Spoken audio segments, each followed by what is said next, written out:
Hey, Luke here with Average Optimized and my co-host, Madeline, whose birthday is in 2 days. She'll be 1 year old. But this week's 3 things is for the Weekend Millionaires Real Estate Investing Program by Mike Summey and Richard Dawkins. Richard Dawson. And, not Richard Dawkins. And I like the authors because they narrate the book and they give a lot of good examples and a lot of good stories.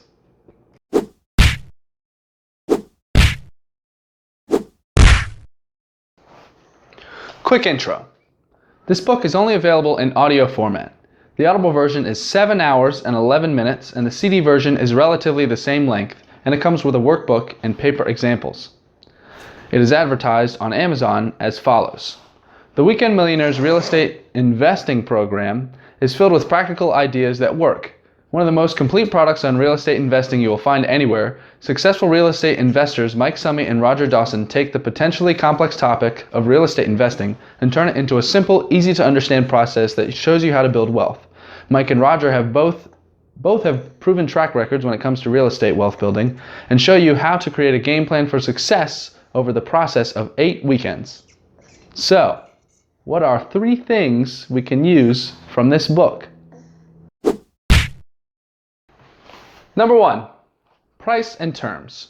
This book puts a strong emphasis on the notion that when buying a property, especially with the intent to rent it out, the total price you get for it isn't everything. They note that the terms of a deal can be just as important and should be included in the decision and negotiations every time. For example, you go to purchase a single-family home with the intent to rent it out. Purchase a single-family home with the intent to rent it out. Option 1, you go to purchase this house at $100,000 with 15-year financing at an interest rate of 6%.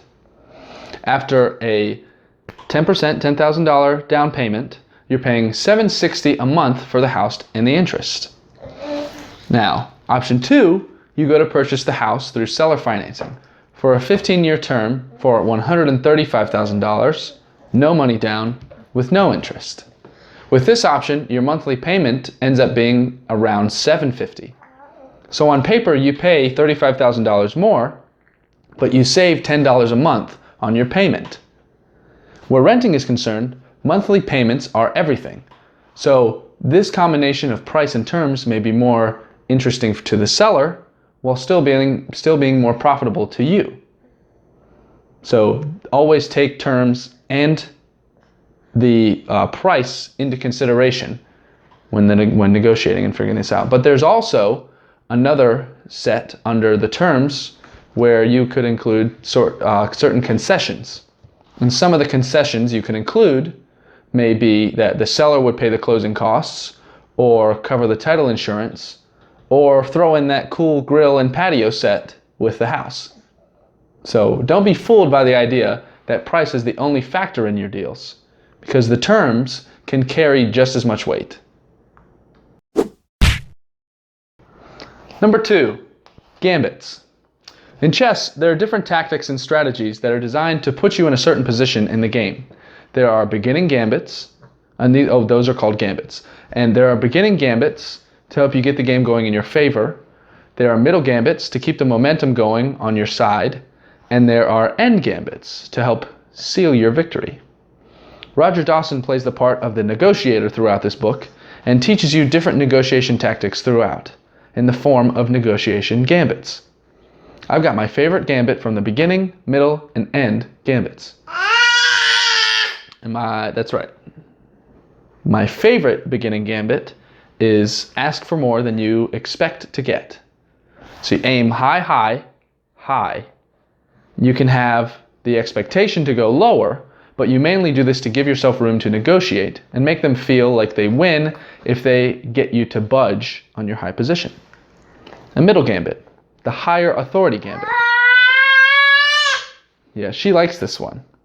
Once you've gotten to a settling point, let them know that you have to check with your board of directors or your partners and make sure to get the okay.